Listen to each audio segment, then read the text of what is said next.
Allez, c'est parti pour cette quatrième série. Du coup, nous allons continuer.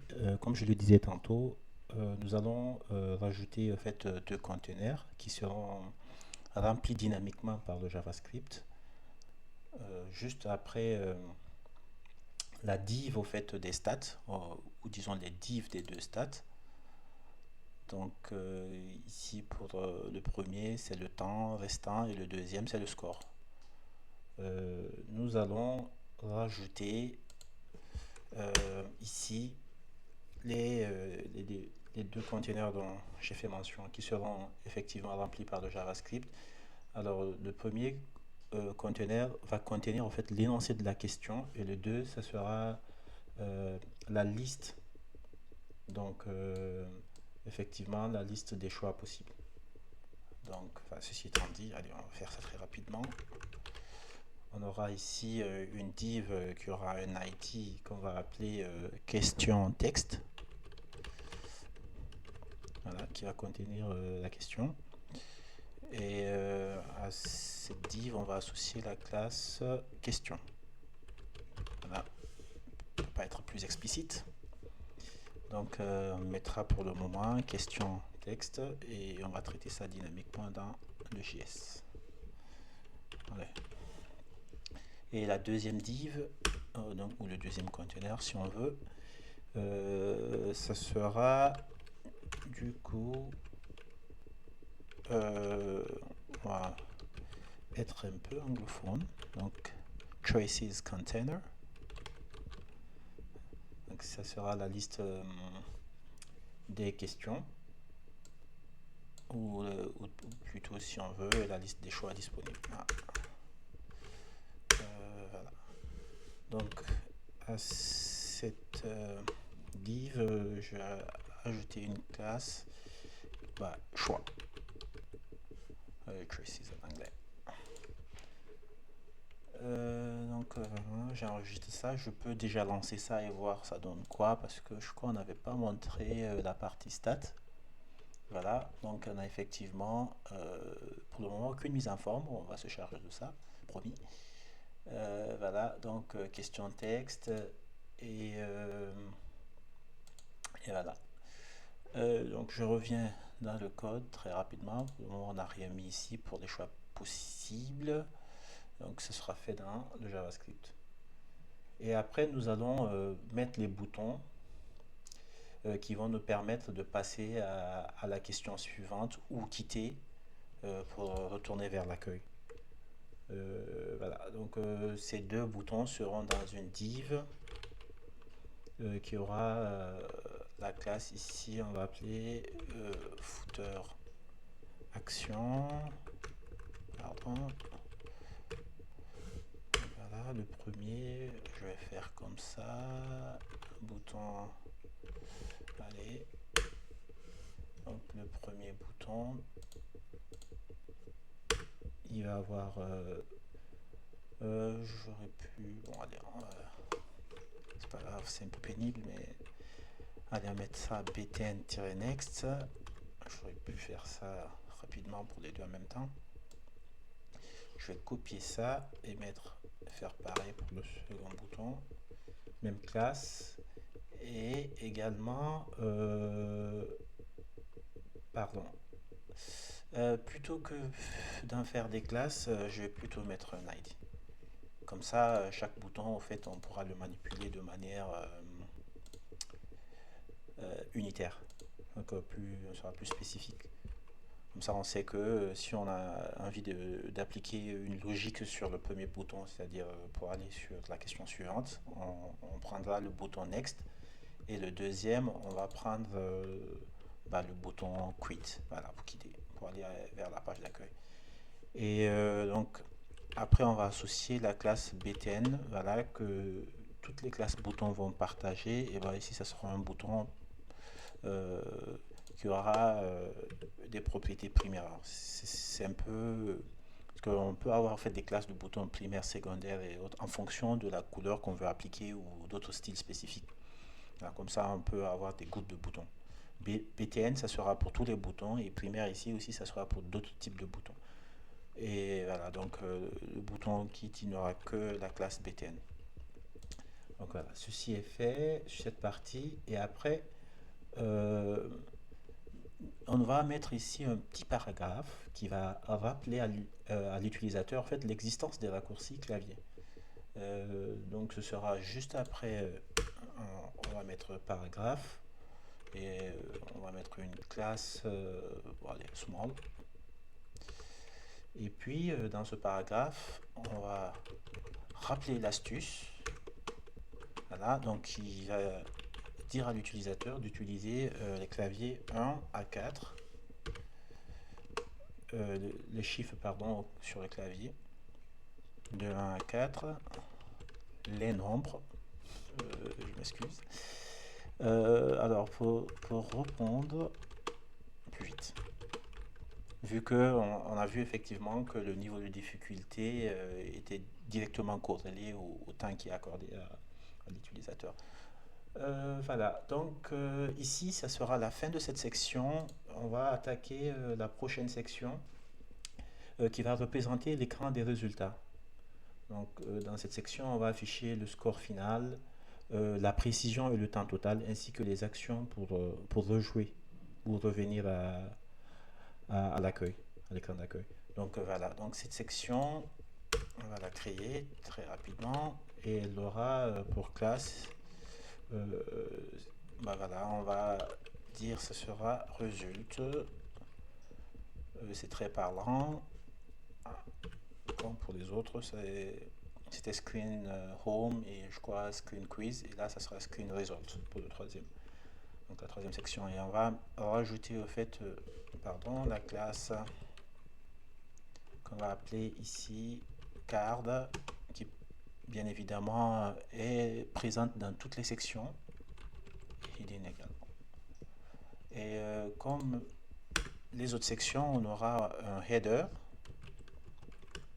pardon, pas head, header, et dans ce header, je vais avoir ici deux divs. Donc la première div qui aura la classe brand,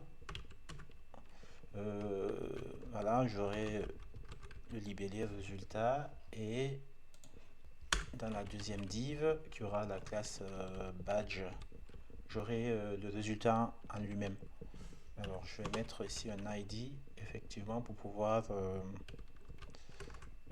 mieux sélectionner.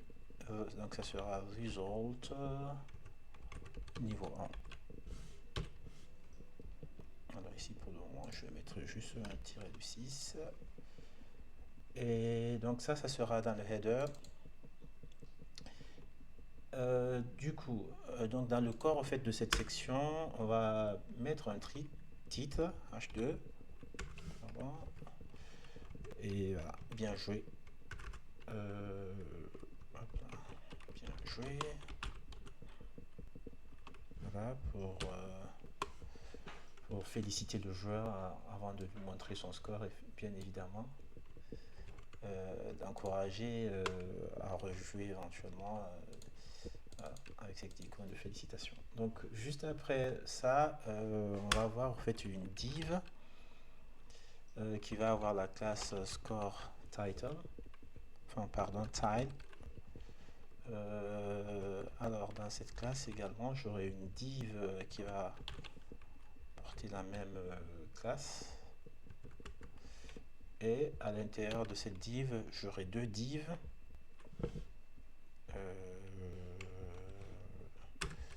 Alors, la première, ici, on aura en fait la classe big et un ID final score text. Donc voilà, ça sera le score final. Final score text. Alors pour le moment, par défaut, on va mettre 0. Et pour le deuxième, on va mettre la classe small et on va mettre score. Voilà. Donc ça c'est bon. Et après, on va créer au fait une autre classe tile. Donc, ici c'est un bloc et un autre bloc pareil qui aura la même structure. Et dans ici, je peux faire un copier-coller là, comme ça on va aller très rapidement. C'est la magie de l'informatique. Donc ça on va garder, on va juste changer ici parce que c'est la précision. Donc ça sera accuracy, accuracy text, et il sera en pourcentage. Donc ce sera le pourcentage fait de bonnes réponses qu'on va afficher là. Et ici à la place de score, ça sera plutôt précision. Voilà. Donc normalement les classes elles sont bonnes. Et après j'aurai encore un troisième bloc. Donc voilà, qui aura pratiquement la même structure. Cette fois-ci, ça sera le temps total. Total, on va appeler ça time text. Voilà. Et on va afficher par défaut. Voilà. 0 heure, 0 seconde. Donc ça sera le temps total. Et voilà. Et donc du coup, effectivement, on va donner la possibilité aux joueurs de rejouer. Ici, ça sera dans ce bloc où on va rejouer le même niveau ou aller à la page d'accueil. Donc ici, ça sera ce bloc avec, pardon, footer-action, et on aura deux boutons qui vont avoir toutes les deux BTN comme classe. Dans la première BTN, et puis on va lui associer un ID. Alors pour celui-ci, ça va être BTN plutôt retry, et puis donc le même niveau, donc on va mettre same. Ça c'est plus parlant. Et là on va, pardon, pas d'accent, rejouer le même, pardon, et je vais y arriver, le même niveau.